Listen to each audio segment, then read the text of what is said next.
Goods and services tax, जिसको short शब्दों में जीएसटी के नाम से जानते हैं। आज के इस वीडियो में हम देखेंगे कि यदि आप किसी भी प्रकार के बिजनेस के लिए जीएसटी नंबर लेना चाहते हैं तो आपने सबसे सही वीडियो पर क्लिक किया है। तो इस वीडियो को हम 3 स्टेप्स में डिवाइड करने वाले हैं। तो फर्स्ट स्टेप्स में देखेंगे कि यदि आप किसी भी प्रकार का बिजनेस करते हैं तो उस केस में आपको जीएसटी नंबर क्यों लेना चाहिए और इसके बेनिफिट क्या हैं। एंड सेकंड स्टेप्स में देखेंगे कि यदि कोई भी पर्सन अपने बिजनेस के लिए जीएसटी नंबर लेना चाहता है तो उसके कौन कौन से डॉक्यूमेंट की रिक्वायरमेंट होती है। एंड थर्ड स्टेप्स में देखेंगे कि बिल्कुल फ्री में ही हमें घर बैठे ही ऑनलाइन जीएसटी नंबर के लिए हमें अप्लाई कैसे करना है। तो इन तीनों पॉइंट को इस वीडियो में काफी क्लियरली और आसान भाषा में समझाने वाला हूँ। तो वीडियो काफी इंटरेस्टिंग होने वाला है। यदि चैनल पर नए हो तो चैनल को सब्सक्राइब जरूर कर देना, क्योंकि इस वीडियो में जीएसटी लेने का 2025 में काफी आसान वे में प्रोसेस समझाने वाला हूं। तो चलिए शुरू करते हैं।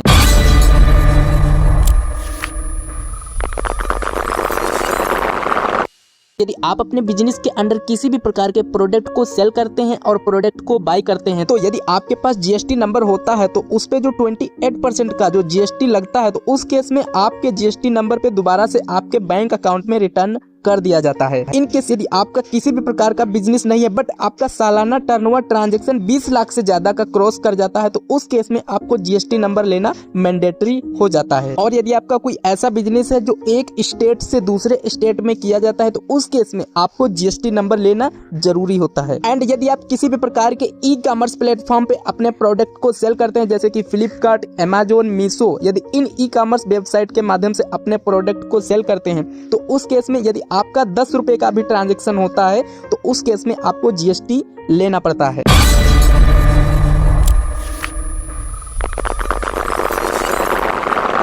यदि आपका बिजनेस इन कैटेगरीज में आता है तो उस केस में आपको जीएसटी नंबर कैसे लेना है और कौन कौन से डॉक्यूमेंट की रिक्वायरमेंट होती है, कंप्लीट प्रोसेस देख लेते हैं। इस पीडीएफ के माध्यम से समझेंगे कि एक इंडिविजुअल पर्सन को डॉक्यूमेंट की क्या जरूरत होती है। काफी आसान भाषा में इस पीडीएफ के माध्यम से आपको समझाने वाला हूँ। फर्स्ट ऑप्शन में बताया जा रहा है कि हु इच अप्लाई जीएसटी, यानी जीएसटी कौन अप्लाई कर रहा है, उसके सभी रिक्वायरमेंट इंडिविजुअल पर्सन के डॉक्यूमेंट दिखाई दे रहे हैं। तो सबसे पहले उसके पास बिजनेस नेम आइडिया होना चाहिए।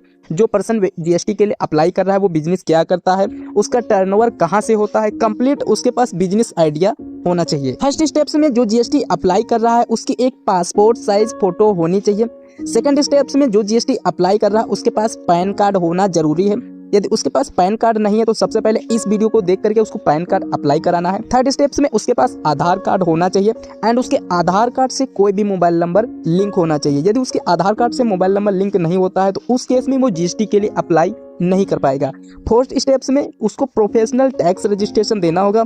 ये 21 स्टेट्स में केवल लागू है। यदि आप इन स्टेट के अंडर में आते हैं तो उस केस में सबसे पहले आपको पीटी टैक्स रजिस्ट्रेशन देना होगा।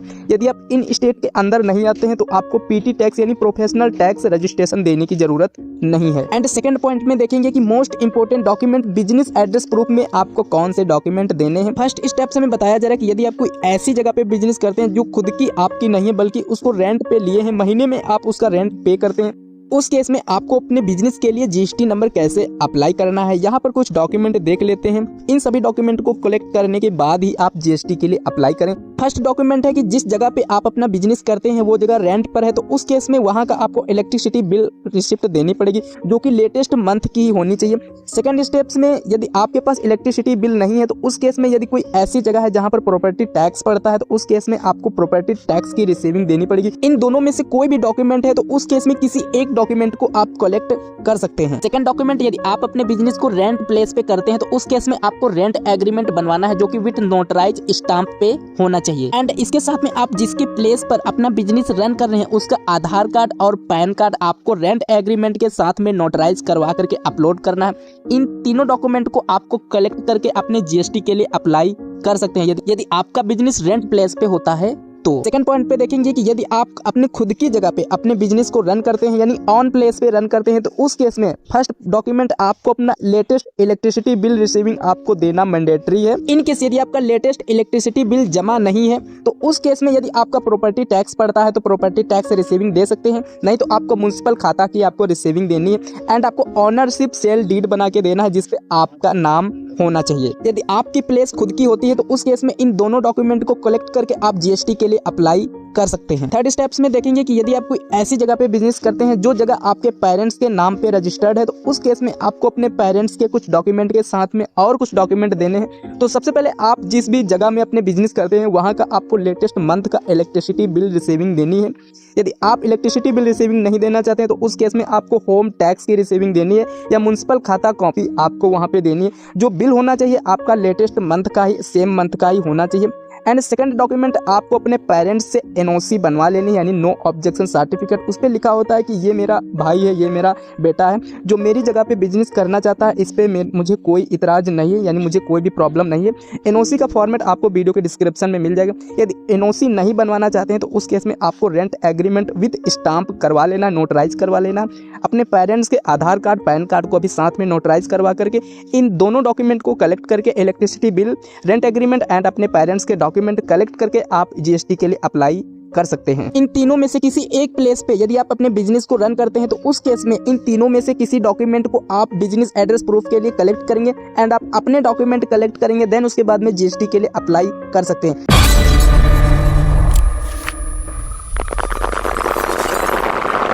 सबसे पहले आपको गुड्स एंड सर्विसेज टैक्स की ऑफिशियल वेबसाइट पे आना है। लिंक इसका आपको वीडियो के डिस्क्रिप्शन में मिल जाएगा। सर्विसेज के ऑप्शन पे क्लिक करना है, रजिस्ट्रेशन के ऑप्शन पे क्लिक करना है, देन आपको अगेन न्यू रजिस्ट्रेशन के ऑप्शन पे क्लिक करना है। आपके सामने इस तरीके से पेज को ओपन किया जाएगा। न्यू रजिस्ट्रेशन के ऑप्शन पे क्लिक करना, I am tax payer option को चूज करना है।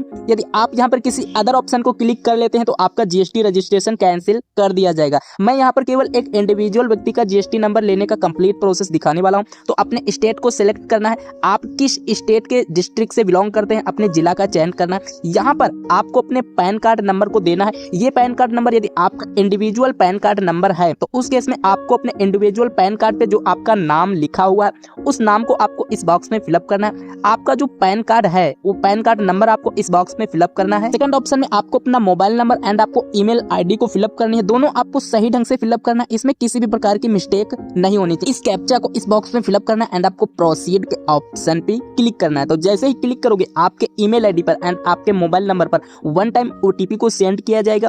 उस ओटीपी को इन ऑप्शंस में आपको फिलअप करना है, देन आपको प्रोसीड के ऑप्शन पे क्लिक करना है। जैसे ही प्रोसीड के ऑप्शन पे क्लिक करोगे तो आपके सामने कुछ इस तरीके से एक सक्सेस का मैसेज आएगा। एक यहाँ पर आपको टीआरएन नंबर जनरेट करके दे दिया जाएगा। आपको इस टीआरएन नंबर को संभाल के नोट करके रखना है। ये टीआरएन नंबर आपके रजिस्टर्ड ईमेल आईडी पर एंड मोबाइल नंबर पर भी बाई एसएमएस सेंड कर दिया जाएगा। तो देन आपको आगे का प्रोसेस करने के लिए आपको प्रोसीड के ऑप्शन पे क्लिक करना है। जो टीआरएन नंबर अभी जनरेट हुआ है उस टीआरएन नंबर को आपको यहाँ पर कॉपी करके लिखना है। यहाँ पर ये कॉपी नहीं होता उस केस में आपको टाइप करके भी लिख देना है। आपको इस कैप्चा को इस बॉक्स में फिलअप करना है, देन आपको प्रोसीड के ऑप्शन पे क्लिक करना है। आपके ईमेल आईडी पर एक वन टाइम 6 डिजिट्स का ओटीपी को सेंड किया जाएगा। उस ओटीपी को इस बॉक्स में फिलअप करना है, देन आपको प्रोसीड के ऑप्शन पे क्लिक करना है। आपके सामने इस तरीके से पेज को ओपन किया जाएगा। यहाँ पर आपकी एप्लीकेशन सक्सेसफुली सेव्ड हो चुकी है। आपको किस डेट तक ये एप्लीकेशन कंप्लीट करनी है। यदि इस डेट से पहले आप एप्लीकेशन कंप्लीट नहीं करते तो उस केस में आपका ये टीआरएन नंबर एक्सपायर हो जाएगा। तो देन आपको इस पेंसिल के आइकन पे क्लिक करना है। तो जैसे ही क्लिक करोगे आपके सामने एप्लीकेशन को कंप्लीट करने के लिए यहाँ पर कंप्लीट स्टेप्स दिखाई देंगे। यहाँ पर आपको फर्स्ट अंडरलाइन में बताया जा रहा है कि यदि आपके आधार कार्ड से मोबाइल नंबर लिंक नहीं होता है तो उस केस में आप जीएसटी के लिए अप्लाई नहीं कर पाएंगे। जीएसटी को अप्लाई करने के लिए आपको इन सभी ऑप्शंस को सही ढंग से फिलअप करना है। यदि आप फॉर्म में किसी भी प्रकार की मिस्टेक करते हैं तो आपकी जीएसटी रजिस्ट्रेशन को कैंसिल कर दिया जाएगा। तो इसलिए आपको इस वीडियो को सही ढंग से देखना है, इसमें किसी भी प्रकार की मिस्टेक नहीं करनी है। फर्स्ट ऑप्शन में आपको ट्रेड नेम को फिलअप करना है, यानी आपको अपनी बिजनेस के नेम को यहाँ पे फिलअप करना है। मेरा नाम है राजपूत, तो मैं यहाँ पर राजपूत किराना स्टोर के नाम से बिजनेस रन करता हूँ। मेरा खुद का किराना स्टोर है, तो यहाँ पर मैं राजपूत किराना स्टोर को टाइप कर देता हूं। सेकंड ऑप्शन में आपको कॉन्स्टिट्यूशन ऑफ बिजनेस को सिलेक्ट करना है, यानी आपका बिजनेस किस टाइप का है। यदि आपका पार्टनरशिप बिजनेस है, आपकी कंपनी है, आपका खुद का बिजनेस, तो उस केस में यहाँ पर अपने बिजनेस की कैटेगरी को सिलेक्ट करना है। तो मेरा खुद का बिजनेस है, तो उस केस में यहाँ पर मैं प्रोप्राइटरशिप को सिलेक्ट कर लेता हूँ। एडिशनल ट्रेड नेम बिजनेस में यदि आपका बिजनेस किसी और नाम से भी जाना जाता है तो उस केस में इस पे अपने बिजनेस का नाम दर्ज करना, नहीं तो उसको ब्लैंक ही छोड़। नेक्स्ट ऑप्शन में आपको अपने बिजनेस के जिला को बताना है, यानी आप किस जिला में अपने बिजनेस को रन करते हैं। तो आप अपने केस में अपने बिजनेस के डिस्ट्रिक्ट को सिलेक्ट सिलेक्ट कर लेना है। यहाँ पर आपको इन दोनों ऑप्शंस को ऑन नहीं करना है। यहाँ पर आपको बताना है कि जीएसटी नंबर किस प्रकार के बिजनेस के लिए लेना चाहते हो। तो यहाँ पर आप अपने हिसाब से अपने बिजनेस के टाइप को चूज करना है। यदि आप ई कॉमर्स प्लेटफॉर्म पे अपने प्रोडक्ट को सेल करना चाहते हैं जैसे कि अमेजोन, फीसो, फ्लिपकार्ट, तो उस केस में आपको ई कॉमर्स ऑपरेटर को सिलेक्ट करना है। तो मुझे वॉलंटरी बेसिस के लिए मैं अपना जीएसटी नंबर लेना चाहता हूँ, तो मैं यहाँ पर वॉलंटरी बेसिस ऑप्शन को क्लिक कर लेता हूं। नेक्स्ट ऑप्शन में आपको date of commitment of business में आपको अपने डेट को सिलेक्ट करना है कि आपने किस टाइम से इस बिजनेस को स्टार्ट किया था। तो इस कैलेंडर पे क्लिक करना। आप जिस दिन जीएसटी अप्लाई कर रहे हो तो उस केस में उसी डेट को सिलेक्ट करना काफी जरूरी होता है। आपको यहाँ पर कोई अदर डेट सेलेक्ट नहीं करनी है। नेक्स्ट ऑप्शन में बताना है कि जो आप बिजनेस कर रहे हो उस बिजनेस का यदि आपने पहले से रजिस्ट्रेशन करा के रखा हुआ है तो सबसे पहले आपको इस डिपार्टमेंट को यहाँ से सिलेक्ट करना है कि आपने किस डिपार्टमेंट के माध्यम से आपके बिजनेस का रजिस्ट्रेशन करा के रखा हुआ है। एंड आपने शॉप एस्टेब्लिशमेंट एंड आपको किसी भी अदर डिपार्टमेंट से यदि आपने रजिस्ट्रेशन करा के रखा हुआ है तो उस केस में यहाँ से सिलेक्ट करेंगे। यदि आपने इसका रजिस्ट्रेशन नहीं कराया है तो उस केस में आप इसको यहाँ पे ऑप्शन को चूज नहीं करेंगे। यदि आप ऊपर के किसी भी बिजनेस रजिस्ट्रेशन डिपार्टमेंट को सिलेक्ट करेंगे तो उस केस में आपको अपने बिजनेस का रजिस्ट्रेशन सर्टिफिकेट डॉक्यूमेंट यहाँ पर अपलोड करना है। तो मैंने किसी भी रजिस्ट्रेशन कंपनी को चूज यहाँ से नहीं किया है, तो मुझे यहाँ पर किसी भी प्रकार का डॉक्यूमेंट अपलोड करने की जरूरत नहीं है। देन आपको सेव एज कंटिन्यू के ऑप्शन पे क्लिक करना है। तो आपकी डिटेल की कुछ बेसिक डिटेल यहाँ पर सक्सेसफुली सेव कर ली जाएगी। अब आप प्रोप्राइटर की कंप्लीट डिटेल को देना है। इस फॉर्म में आपको कंप्लीटली प्रोप्राइटर की पर्सनल इन्फॉर्मेशन देनी है। तो सबसे पहले प्रोप्राइटर का first name, middle name, last name fill up करना है। प्रोप्राइटर के आधार कार्ड पे जो उसके पिताजी का नाम लिखा हुआ है उसके पिताजी का नाम, last name, first name and middle name यहाँ पर तीनों ऑप्शन में फिलअप करना है। यहाँ पर आपको प्रोप्राइटर के पैन कार्ड पे जो डेट ऑफ बर्थ लिखी हुई है उस डेट ऑफ बर्थ को यहाँ से सिलेक्ट करना है। नेक्स्ट ऑप्शन में प्रोप्राइटर का mobile number and email ID fill up करना कंपलसरी है। नेक्स्ट ऑप्शन में आपको अपने जेंडर का चयन करना, मेल या फीमेल जो भी है अपने हिसाब से दर्ज करेंगे। यहाँ पर यदि आपके पास टेलीफोन नंबर है तो दर्ज करेंगे, नहीं तो इसको ब्लैंक ही छोड़ देंगे। नेक्स्ट ऑप्शन में आपको आइडेंटिटी इन्फॉर्मेशन में डेजिग्नेशन में प्रोप्राइटर को आपको टाइप करके लिख देना है। डायरेक्टर इन्फॉर्मेशन नंबर में आप चाहो तो दे सकते हो, नहीं तो इसको ब्लैंक ही छोड़ सकते हो। नेक्स्ट ऑप्शन में यदि आप इंडिया के बाहर के हो तो इस पे आपको अनटिक करना है। यदि आप इंडिया से ही रहते हो तो उस केस को इसको आपको टिक लगाने की जरूरत बिल्कुल है। यदि आप इंडिया में रहते हो तो उस केस में आपको इस ऑप्शन को ऑन कर देना है। प्रोप्राइटर का pan card number already fill up होगा। यदि इंडिया के बाहर के हो तो उस केस में पासपोर्ट नंबर देना है, नहीं तो इसको ब्लैंक ही छोड़ देना है। देन आपको नेक्स्ट ऑप्शन में आपके आधार कार्ड पे जो आपका रेसिडेंशियल एड्रेस लिखा हुआ है उस एड्रेस को यहाँ पे फिलअप करना है। तो सबसे पहले आपके आधार कार्ड पे जो एरिया पिन कोड लिखा हुआ है उस एरिया के पिन कोड को यहाँ पे टाइप करोगे तो ये मैप ऑटोमेटिक आपके एरिया में फैच कर लिया जाएगा। देन आपको अपनी लोकेलिटी को इस ऑप्शन में दर्ज करना है। यहाँ पर आपको अपने एरिया के मशहूर गली और स्ट्रीट को टाइप करके लिखना है। नेक्स्ट ऑप्शन में आपको बिल्डिंग नंबर या फ्लैट नंबर यहाँ पे टाइप करके लिखना है। जिन ऑप्शन के आगे इस तरीके का रेड मार्क का चिन्ह लगा हुआ है उन ऑप्शंस को आपको फिल करना मैंडेटरी है। नेक्स्ट ऑप्शन में आपको अपनी पासपोर्ट साइज फोटो को अपलोड करना है। चाहो तो डायरेक्टली अपने मोबाइल के कैमरा से क्लिक कर सकते हो। तो मैं कंप्यूटर से जीएसटी अप्लाई कर रहा हूँ तो मेरे कंप्यूटर के स्टोरेज से डायरेक्टली मैं फोटो को पिकअप कर लेता हूँ। जो आपने फोटो अपलोड की है चाहो तो यहाँ से फोटो पे क्लिक करके देख सकते हो। यदि आपने गलत फोटो अपलोड कर दी है तो इसको डिलीट भी कर सकते हो। अदर इन्फॉर्मेशन में यदि आप इसी प्रोप्राइटर को ऑथराइज सिग्नेटरी बनाना चाहते हो तो इस ऑप्शंस को ऑन कर देना। यदि किसी भी फॉर्म को ऑथराइज करना होगा तो इसी प्रोप्राइटर को साइन करना होगा। तो मैं यहाँ पर इस प्रोप्राइटर की कंप्लीट इन्फॉर्मेशन फिलअप करने के बाद में सेव एज कंटिन्यू के ऑप्शन पे क्लिक कर देता हूँ। यदि इस तरीके का पॉपअप आता है तो देन आपको ओके के ऑप्शन पे क्लिक करना। जो अपने प्रोप्राइटर को ऑथराइज सिग्नेटरी बनाया है यदि वो पहले से ऑथराइज सिग्नेटरी कहीं पर होगा तो इस तरीके का ऑप्शन आएगा तो देन इसको क्लोज कर देना है एंड आपको सेव एज कंटिन्यू के ऑप्शन पे क्लिक करना है। आपके सामने इस तरीके से पेज को ओपन किया जाएगा। यदि आप इसी को प्राइमरी ऑथराइज सिग्नेटरी बनाना चाहते हो तो देन आपको इस पे टिक लगाना है। यदि आप किसी और को भी प्राइमरी ऑथराइज सिग्नेटरी बनाना चाहते हो तो उस केस में उसकी कंप्लीट डिटेल यहाँ पर फिलअप करनी है। तो मैं प्रोप्राइटर को ही ऑथराइज सिग्नेटरी बनाना चाहता हूँ तो इसको मैं प्राइमरी एंड ऑथराइज सिग्नेटरी दोनों कर देता हूँ। तो मैं इस बॉक्स पे क्लिक करना है एंड आपको कंप्लीटली इसमें किसी भी प्रकार की डिटेल फिलअप नहीं करनी एंड आपको सेव एज कंटिन्यू के ऑप्शन पे क्लिक करना है। ऑथराइज सिग्नेटरी की डिटेल सक्सेसफुली यहाँ पर सेव हो चुकी है। यदि आप रिप्रेजेंटेटिव ऑथराइज सिग्नेटरी बनाना चाहते हो तो इस केस में उसकी कंप्लीट डिटेल यहाँ पर फिलअप करनी है। तो मुझे किसी अदर को रिप्रेजेंटेटिव ऑथराइज सिग्नेटरी नहीं बनाना है तो इसको ऑन नहीं करना एंड आपको सेव एज कंटिन्यू के ऑप्शन पे क्लिक कर देना है। नेक्स्ट ऑप्शन में आपको अपने बिजनेस की कंप्लीट प्लेस डिटेल को देना है। सबसे पहले आपका बिजनेस जिस भी एरिया में है उस एरिया का कंप्लीटली यहाँ पर पिन कोड को दर्ज करना है। यदि आप अपने आधार कार्ड के एड्रेस पर ही अपना बिजनेस करते हैं तो उस केस में आपको अपने आधार कार्ड के पिन कोड को दर्ज करना है। तो मेरा आधार कार्ड से डिफरेंस बिजनेस है तो उस केस में मैं यहाँ पर अपने बिजनेस के एरिया पिन कोड को दर्ज कर दूंगा। चाहो तो इस मैप में इस पॉइंटर के माध्यम से अपने बिजनेस के एरिया पर इस मैप को पॉइंट कर सकते हो एंड आपको कंफर्म के ऑप्शन पे क्लिक करना है तो आपकी कंप्लीट डिटेल ऑटोमेटिक फिलअप हो जाएगी। इस मैप के सर्च बार में अपने एरिया के नाम को टाइप करोगे एंड सर्च करोगे तो ये मैप का ऑटोमेटिक पॉइंट उस एरिया में फैच कर लिया जाएगा और ये ऑटोमेटिक डिटेल आपके बिजनेस की यहाँ पर फिलअप कर दी जाएगी। मैप के पॉइंटर के माध्यम से आपका बिजनेस एड्रेस ऑटोमेटिक फिलअप हो जाएगा। चाहो तो इसको मैनुअली भी टाइप करके लिख सकते हो एंड आपका लैटिट्यूड और लॉन्गिट्यूड ऑटोमेटिक फिलअप कर दिया जाएगा। आपके एरिया में जो भी वार्ड नंबर आपका लगता हो उस केस में आपने बिजनेस के एरिया के वार्ड नंबर को यहाँ से सिलेक्ट करना है। यदि आपके पिन कोड पे वार्ड नंबर नहीं लगता है तो उस केस में आपको वार्ड नंबर फिलअप करने की जरूरत नहीं है। कमिश्नरेट में आपको सिलेक्ट करना है, डिवीजन आपको सिलेक्ट करना है एंड आपको अपने एरिया के रेंज को सिलेक्ट करना है। आप अपने केस में अपने हिसाब से अपने एरिया के कमिश्नरेट, डिवीजन एंड रेंज को अपने हिसाब से सिलेक्ट करना है। अपने बिजनेस की कॉन्टैक्ट इन्फॉर्मेशन में आपको अपनी email ID and mobile number को देना है। नेचर ऑफ पोजीशन आप प्रॉमिस में बताना है कि जो आप बिजनेस रन कर रहे हैं वो किस तरीके की जगह पे रन करते हैं, वो जगह आपकी है या आपने रेंट पे ले रखी है या आपके पेरेंट्स की है। तो मोस्टली लोग इसी ऑप्शन पे अपने बिजनेस एड्रेस प्रूफ के गलत डॉक्यूमेंट अपलोड कर देते हैं जो कि उनका लास्ट में जीएसटी रजिस्ट्रेशन कैंसिल हो जाता है। तो मैंने इस पीडीएफ के माध्यम से काफी क्लियरली डिफाइन करके बताया हुआ है कि यहाँ पर आपको किस तरीके के डॉक्यूमेंट अपलोड करने हैं जो कि आपका एक ही बार में जीएसटी रजिस्ट्रेशन अप्रूव हो जाए। यदि आप रेंट के प्लेस पे अपने बिजनेस को रन करते हैं तो रेंटेड को सिलेक्ट करना है। प्लेस ऑफ बिजनेस में किसी भी ऑप्शन को चूज करके और इस पीडीएफ में इन तीनों डॉक्यूमेंट को पीडीएफ साइज में मार्च करके काफी क्लियरली वे में यहाँ पर अपलोड करना है। यदि आप इलेक्ट्रिसिटी बिल पे क्लिक करते हो, म्युनिसिपल खाता कॉपी पे क्लिक करते हो,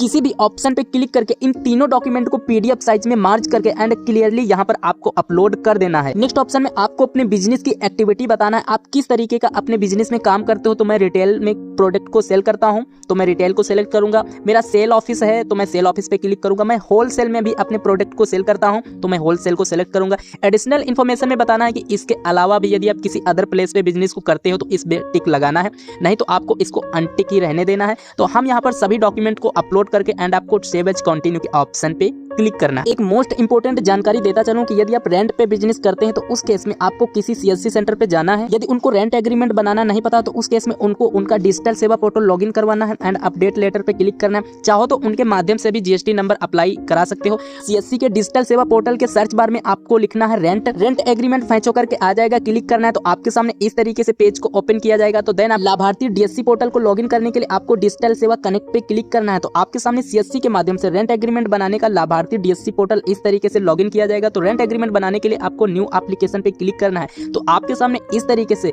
affidavit and rent agreement and आपके सामने इस तरीके से सभी ऑप्शंस ओपन किए जाएंगे। तो इसमें आपको स्क्रॉल डाउन करना है। पेज को स्क्रॉल डाउन करोगे, रेंट एग्रीमेंट के इस ऑप्शन पे आपको क्लिक करना है। पूछा जा रहा है कि ये रेंट एग्रीमेंट कौन बनवा रहा है, तो उस केस में यदि किराएदार बनवा रहा है तो टेनेंट पे क्लिक कराना है। यदि भूमि के ऑनर को बनवाना पड़ रहा है तो उस केस में लैंडलॉर्ड पे क्लिक करना है। देन आपको अपने स्टेट को सिलेक्ट करना है। आपके स्टेट में जितनी भी एग्रीमेंट बनाने की फीस होगी वो आपको यहाँ पर दिखाई देगी। तो मैं उत्तर प्रदेश से बिलोंग करता हूँ तो मेरे स्टेट में 100 रुपए एग्रीमेंट बनाने की फीस है। तो रेंट एग्रीमेंट बनाने के लिए मुझे 100 रुपए पेमेंट करना है। आपको किस तरीके की कॉपी लेनी है, सॉफ्ट कॉपी लेनी है तो उसके लिए आपको 0 रुपए लगने वाले हैं जो कि ऑनलाइन ही मिल जाएगी। अपने मोबाइल नंबर को दर्ज करना है, रिक्वेस्ट ओटीपी पे क्लिक करना है। जो मोबाइल नंबर दर्ज किया है उस पे 6 डिजिट्स का ओटीपी को सेंड किया गया है, ओटीपी को फिलअप करना है। देन आपको लॉगिन के ऑप्शन पे क्लिक करना है। कंप्लीट ऑप्शंस रेंट एग्रीमेंट बनाने के ओपन किए जाएंगे। इन सभी ऑप्शंस को फिल करा के जनसेवा केंद्र पे आपको अपना रेंट एग्रीमेंट इंस्टेंट बनवा लेना है। आपको इस ऑप्शन के माध्यम से आपको तहसील जाने की जरूरत नहीं है, आप इंस्टेंट अपना रेंट एग्रीमेंट प्राप्त कर सकते हैं। इन केस यदि आप सीएससी सेंटर पे नहीं जाना चाहते हैं तो उस केस में आपको किसी वकील से तहसील में संपर्क करना है, उससे नोटराइज आपको रेंट एग्रीमेंट बनवाना है, वो भी आपको इंस्टेंट मिल जाएगा। आपके सामने इस तरीके से नेक्स्ट ऑप्शन को ऑन किया जाएगा। यहाँ पर आपको additional business place address detail देने की आवश्यकता है। यदि आप लास्ट ऑप्शन में एडिशनल प्लेस ऑप्शन को ऑन करोगे तो यदि आप इस additional place of business option को ऑन नहीं करते हैं तो उस केस में यहाँ पर आपको एडिशनल बिजनेस डिटेल देने की जरूरत नहीं है। देन आपको कंटिन्यू के ऑप्शन पे क्लिक करना है। आपके सामने नेक्स्ट ऑप्शन को ऑन किया जाएगा। पूछा जा रहा है कि गुड्स को सेल करते हो या किसी भी प्रकार की सर्विस प्रोवाइड करते हो, तो मैं गुड्स पे क्लिक करूंगा। यहाँ पर आपको HSN कोड फिलअप करना होगा। यदि आपको HSN कोड नहीं पता है तो उस केस में आप अपने बिजनेस के अंडर में जो भी प्रोडक्ट सेल करते हैं इसी पॉपुलर प्रोडक्ट का नाम यदि यहाँ पर दर्ज करोगे तो उस केस में आपके बिजनेस के अंडर जितने भी प्रोडक्ट आते होंगे उनकी list and with HSN code यहाँ पर आ जाएगा। यहाँ पर जो भी प्रोडक्ट एंड सर्विस अपने बिजनेस के अंडर में प्रोवाइड करते हैं यहाँ से देख करके उस सर्विस एंड प्रोडक्ट को सिलेक्ट कर सकते हैं। यदि आप एक से अधिक सर्विस एंड गुड्स को सेल करते हैं तो 1 by 1 करके मैक्सिमम 5 HSN कोड यहाँ पर फिलअप कर सकते हैं। देन आपको सेव एज कंटिन्यू के ऑप्शन पे क्लिक करना है। यहाँ पर आपको स्टेट स्पेसिफिक की कंप्लीट इन्फॉर्मेशन देनी है। यदि आप इन 21 स्टेट से बिलोंग करते हैं तो उस केस में आपको यहाँ पर पीटी टैक्स रजिस्ट्रेशन की कंप्लीट डिटेल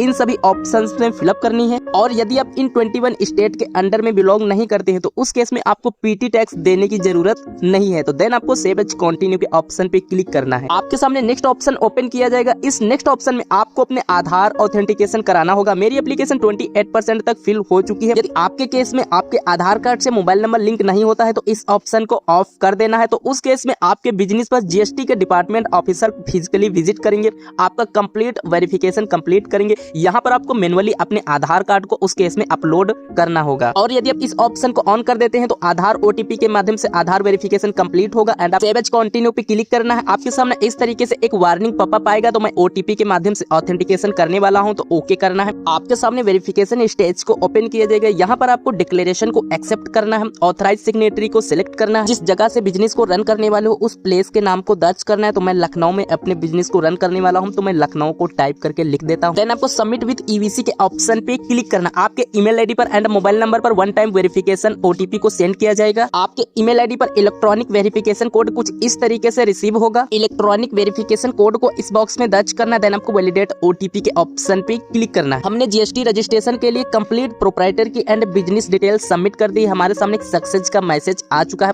अब हमको अपने आधार को ऑथेंटिकेशन कराना होगा। एक ARN नंबर भी आपको अपनी ईमेल आईडी पर देखने को मिल जाएगा। 5 मिनट से मैक्सिमम 10 मिनट तक का आपको वेट करना है। आपके ईमेल आईडी पर आधार वेरिफिकेशन लिंक को सेंड कर दिया जाएगा। यदि आप जीएसटी का स्टेटस चेक करोगे तो अभी आपके सामने पेंडिंग फॉर वेरिफिकेशन का पॉपअप दिखाई देगा। मैक्सिमम 5 मिनट के around hyper link for Aadhaar authentication के लिए सेंड कर दिया गया है। आपके सामने एक ऑप्शन दिखाई दे रहा होगा क्लिक हियर। ये लिंक हमारे आधार eKYC के लिए सेंड किया गया है। तो देन आपको क्लिक हियर के ऑप्शन पे क्लिक करना है। देन आपके सामने डू योर eKYC के पेज को ओपन किया जाएगा। अपने आधार से eKYC को कंप्लीट करने के लिए UIDAI के माध्यम से हमें इस कंसेंट को एक्सेप्ट करना है। आधार नंबर पे क्लिक करना है। यहाँ पर आपको अपने आधार कार्ड नंबर को फिलअप करना है। वैलिडेट आधार नंबर पे क्लिक करना है। आपके आधार से रजिस्टर्ड मोबाइल नंबर पर वन टाइम ओटीपी को सेंड किया जाएगा। ओटीपी को फिलअप करना है। देन आपको वैलिडेट ओटीपी के ऑप्शन पे क्लिक करना है। जैसे ही ओटीपी को फिलअप करोगे आधार eKYC होने का पॉपअप आएगा। तो देन आपको ओके के ऑप्शन पे क्लिक करना है। UIDAI के पोर्टल के माध्यम से आपके आधार eKYC यहाँ पर सक्सेसफुली कंप्लीट हो जाएगी, जो कि जीएसटी अप्लाई करने का ये सबसे लास्ट ही ऑप्शन था। सभी स्टेप्स को कंप्लीट करने के बाद में आपकी ईमेल आईडी पर इस तरीके से एक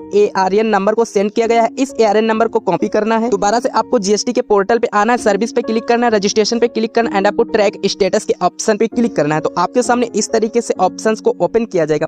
जो ARN नंबर अभी जनरेट हुआ है उस ARN नंबर को फिलअप करना है एंड आपको इस कैप्चा को फिलअप करना है। देन आपको सर्च के ऑप्शन पे क्लिक करना है। जीएसटी एप्लीकेशन सबमिट करने का कंप्लीट स्टेटस को ओपन किया जाएगा। यदि आप पेंडिंग फॉर प्रोसेसिंग पे क्लिक करोगे आपके सामने सभी स्टेज ओपन किए जाएंगे। जिस भी डिपार्टमेंट के माध्यम से आपकी जीएसटी नंबर अप्रूव किया जाएगा वो आपको यहाँ पर दिखाया जाएगा। आपके सामने जीएसटी नंबर रिजेक्ट किया जाएगा या अप्रूव किया जाएगा वो ऑप्शंस आपको यहाँ पर दिखाया जाएगा। जैसे ही जीएसटी नंबर अप्रूव हो जाता है लॉगिन के ऑप्शन पे क्लिक करना है। एक ऑप्शन दिख रहा है कि फर्स्ट टाइम लॉगिन एंड आपको क्लिक हियर के ऑप्शन पे क्लिक करना है। जो जीएसटी नंबर एंड दो UIN नंबर आपको मिला है उस नंबर को यहाँ पे डालना है। आपके ईमेल आईडी पर एक टेम्परेरी पासवर्ड को सेंड कर दिया जाएगा।